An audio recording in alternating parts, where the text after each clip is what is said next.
Hello दोस्तों। इस हम नर्सिंग लेक्चर में कुछ प्रैक्टिकल जैसे कि एग्ज़ाम होते हैं एएनएम सेकेंड ईयर का है ये। ओके, तो जो 30 मार्क्स के जो पहले प्रैक्टिकल के पहले प्रैक्टिकल वाले एग्ज़ाम कराए जाते हैं, जो थियरी में होते हैं 1 वर्ड वाले होते हैं। ईच क्वेश्चंस 1 मार्क्स का होता है। ओके, तो उस पर हम डिस्कस करते हैं कि प्रैक्टिकल एग्ज़ाम में क्वेश्चंस कैसे पूछे जाते हैं। ओके, तो ये काफ़ी थियरी जो होती है वो काफ़ी अलग होती है, बट जो प्रैक्टिकल एग्ज़ाम होते हैं वो प्रोसीजर के अकॉर्डिंग काफ़ी अलग होते हैं। ओके, तो हम इस पर डिस्कस करेंगे क्योंकि यह एएनएम 21 बैच का है, सो सेकेंड ईयर के लिए बहुत ही इम्पोर्टेंट है।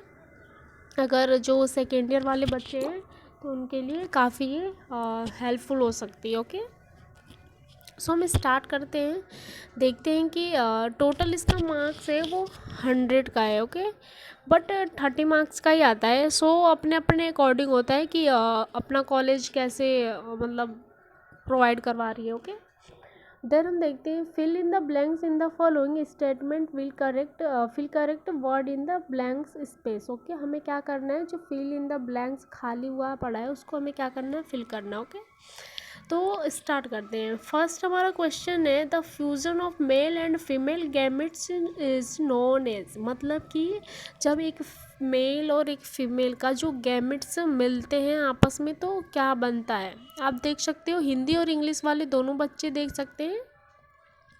नर और मादा युग्मकों के संलयन से को जाना जाता है। तो आपने पढ़ा होगा अपने बुक में कि कभी भी मेल से निकला हुआ स्पर्म एंड फीमेल में ओवम, जब दोनों ये आपस में मिलते हैं तो क्या होता है, फर्टिलाइजेशन होता है।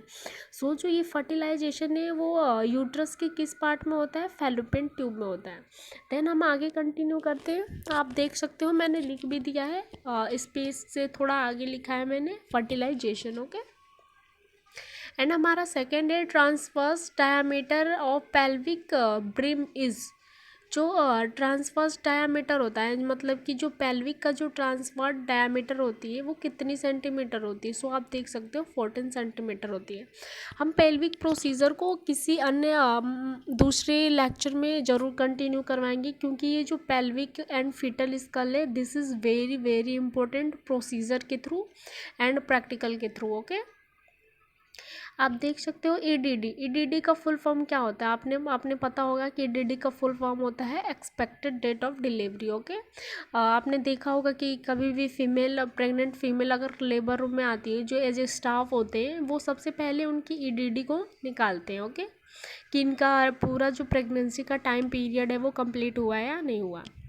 एंड हम देखते हैं इन season given at the time of labour is called, मतलब कि जो लेबर के टाइम पे जो इन सीजन दिया जाता है, जैसे कि प्रेग्नेंट फीमेल डिलीवरी हो रही है, देन उस टाइम पे जो इन सीजन दिया जाता है तो उसे हम क्या बोलते हैं, तो आप देख सकते हो एपिजियोटमी बोलते हैं। ओके, उस चीज़ को हम क्या बोलते हैं, एपिजियोटमी बोलते हैं। एंड जो जिस सीजर से हम एपिजियोटमी देते हैं उसे हम एपिजियोटमी सीजर बोलते हैं। ओके, प्रोसीजर के लिए 1 वर्ड में वो भी आता है कि जो इंस्ट्रूमेंट होते हैं तो उसका नाम क्या होता है। सो हम उसको बोल सकते हैं एपिजियोटमी सीजर होता है। ओके, एंड एपिजियोटमी का जो दूसरा नाम होता है वो होता है पेरिनियोटोमी भी होता है। ओके, एंड हम आगे कंटिन्यू करते हैं। पेनफुल मेंस्ट्रुएशन इज कॉल्ड, मैंने शायद ये मेरे से छूट गया है, वो लिख नहीं पाया। ओके, फिर भी मैं इसको बता देती हूँ कि ड्यूरिंग मेंस्ट्रुएशंस पेनफुल मेंस्ट्रुएशंस इज कॉल्ड, मतलब कि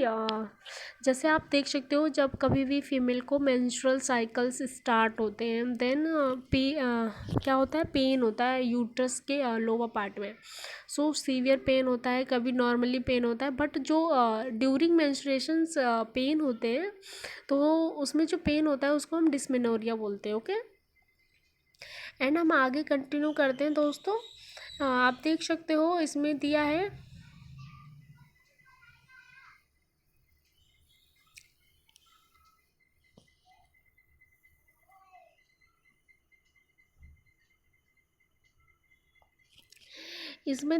हमारा पहला है medications used to control conversion in pregnancy is called, मतलब कि जो हम मेडिसिन का यूज़ करते हैं प्रेगनेंसी के टाइम पे कन्वर्जन को रोकने के लिए, सो कौन सा हम मेडिसिन यूज़ करते हैं, जैसे कि डायज़ेपाम। आप देख सकते हो अगर प्रेगनेंसी के टाइम पे जो कम वज़न आते हैं, सीज़र आते हैं, देन हम उसको क्या कंट्रोल करने के लिए हम नींद की दवा देते हैं, सो ये हमारा डायज़ेपाम होता है। ओके दोस्तों। एंड हमारा 7 नंबर है inner most layer of uterus is called, जो यूट्रस की इनर लेयर होती है, इनर मतलब कि अंदर वाली जो लेयर होती है दोस्तों, आपने देखा होगा अगर यूट्रस आपने पढ़ा होगा तो सो यूट्रस की 3 लेयर्स होती है। ओके, एक तो हमारा पेरीमेट्रियम होता है, मायोमेट्रियम होता है, इनर मेट्रियम होता है। जो इनर मेट्रियम होता है वो क्या होता है, अंदर वाली लेयर होती है। ओके, तो उसको हम बोलते हैं मायोमेट्रियम। ओके, अब हमारा है presence of excessive liquor amnii is the uterus is called, मतलब कि जब हमारे मतलब कि आप देख सकते हो यूट्रस में जब एमनी लाइकर मतलब कि एमनियोटिक फ्लूइड का वैल्यू सबसे ज़्यादा अधिक होता है तो उसे हम किस टर्म से बुलाते हैं, तो आप टर्म दे सकते हो, क्या होता है, पोलियोहाइड्रोमिनोस। ओके, पॉलीहाइड्रोमिनोज कम होता है तो ओलिगोहाइड्रोमिनोज। कुछ इसमें ओबीसी में कुछ ऐसे टर्म होते हैं जो कि एग्ज़ाम के लिए बहुत ही इंपॉर्टेंट है, सो हमें याद रखना पड़ता है। ओके, अब हम 9 नंबर देखते हैं golden colour amniotic fluid indicated. जो गोल्डन कलर होता है एमनियोटिक फ्लूइड को, वो किस चीज़ को इंडिकेट करता है, तो अगर आपने एमनियोटिक फ्लूइड के कलर्स के बारे में पढ़ा होगा तो बहुत सारे ऐसे कलर होते हैं जो बहुत चीज़ों को इंडिकेट करते हैं। सो जो गोल्डन कलर होता है वो RH इनकम्पेटिबिलिटी को क्या करता है, इंडिकेट करता है। ओके, इनकम्पेटिबिलिटी मतलब होता है कि ब्लड में कोई डिफेक्ट है। एंड हमारा 10 नंबर है full form of MTP। MTP का नाम आपने सुना होगा, मेडिकल टर्मिनेशन ऑफ प्रेगनेंसी। जब किसी फीमेल क्या लीगल तरीके से MTP कराती है देन हम उसे बोलते हैं medical termination of pregnancy. Okay, ART का फुल फॉर्म क्या है, एंटी रिट्रोथेरेपी। ओके, अब हम देखते हैं इन फेस प्रेजेंटेशन डिनोमिनेटर, मतलब कि इस फेस प्रेजेंटेशन का डिनोमिनेटर मतलब इसे हम क्या बोलते हैं, तो आप देख सकते हो कि हम उसे बोलते हैं वर्टेक्स प्रेजेंटेशन। ओके, अब हमारा है when the embryo dash it remain in the uterus is called, मतलब कि जब भ्रूण मर जाता है तो और गर्भाशय में रह जाता है तो हम उसे क्या बोलते हैं, अगर बेबी यूट्रस में ही मर जाता है तो देन हम उसे क्या बोलते हैं, स्टील बर्थ बोलते हैं। Okay, steel birth baby. आप देख सकते हो सॉफ्टनेस ऑफ सर्विक्स इस प्रेगनेंसी इज कॉल्ड, अगर सॉफ्टनेस प्रेगनेंसी के टाइम पे जो सर्विक्स है वो सॉफ्ट होता है उसको हम क्या बोलते हैं, गुडल साइन बोलते हैं। ओके दोस्तों, सो आप इसे लर्न जरूर करना, एक बार नोट्स में अपने लिखना जरूर, क्योंकि जितनी भी ये क्वेश्चंस हैं बहुत ही इंपॉर्टेंट हैं। और 15 नंबर है हमारा important injections given to RH negative mother after delivery is called, मतलब कि प्रसव के बाद RH नेगेटिव की जो इंजेक्शन दी जाती है उसका नाम क्या होता है, तो आप बता सकते हैं एंटी डे इंजेक्शंस।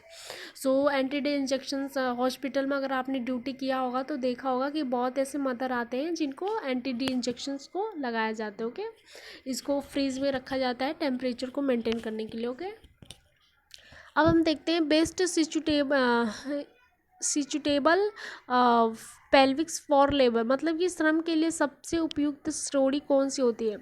अगर दोस्तों आपने पेल्विक्स के बारे में पढ़ा होगा तो types of pelvic, this is very very important. तो गायनोक्लॉइड पेल्विक जो होता है एक फीमेल के लिए और लेबर के लिए बहुत ही ज़रूरी होता है, इससे क्या होती है, बेबी की डिलीवरी बहुत ही ईजिली हो जाती है। ओके, अब 17 नंबर है हमारा क्विकनिंग ऑकर्स एट, जो मतलब कि क्विकनिंग होती है, मतलब कि आप देख सकते गर्भाधारण के सप्ताह में क्विकनिंग होती है, जो बेबी फर्स्ट पैर को चलाता है देन हम उसे क्विकनिंग बोलते हैं, तो 18 to 20 वीक में। ओके, अब देख सकते हैं inflammation of the ovary is called, जब ओवरी में इन्फ्लामेशन हो जाती है तो उसे हम क्या बोलते हैं, ये भी एक टर्म है PID, pelvic inflammatory disease. Okay, and 19 number हमारा premature separation of normally situated placenta is called, मतलब कि अगर जो प्लेसेंटा है वो प्री मेच्योर सेपरेशन हो रहा है, मतलब कि वो सेपरेट हो रहा है, देन हम उसे क्या कहते हैं, तो अब्रप्शन प्लेसेंटा कहते हैं। ओके,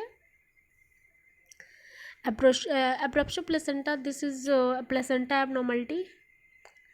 अब देख सकते हो इसमें हमारा है 20 number, diameter of diagonal conjugated, मतलब कि डायामीटर डायगनल कितना होता है, तो 12.5 सेंटीमीटर। Spongy desks. एंड हमारा 21 है, ग्राफियन फॉलिकल आर सीन, मतलब कि ग्राफियन जो फॉलिकल होता है किस में होता है, फीमेल गैमेट ओवम में होता है। ओके, अब भाई eutocia is known as, eutocia का दूसरा नाम क्या है, मतलब उसे दूसरे नाम से हम कैसे बुलाते हैं, तो ट्रू लेबर पेन भी बोलते हैं। Okay, and decidua is known as, तो डेसीडुआ जो होता है वो मेडिएस्ट यूट्रस लाइनिंग, ओके, लाइनिंग होती है। अब देख सकते हो इसमें हमारा जो नीचे है, इसमें दिया है बर्न मार्शल विधि का प्रयोग किया जाता है, तो ब्रीच प्रेजेंटेशन में हम बर्न मार्शल का यूज़ करते हैं। ओके, अब देख सकते हो excessive vomiting during pregnancy is known, तो इसको हम बोलते हैं हाइपर एमेसिस ग्रेविडेरम। ओके दोस्तों, सो आप देख सकते हो ये प्रैक्टिकल के लिए बहुत ही इंपॉर्टेंट है, वन वर्ड वाले, सो वेरी वेरी इंपॉर्टेंट। सो हम अगले लेक्चर में दूसरे टॉपिक के साथ आएंगे। अभी के लिए धन्यवाद।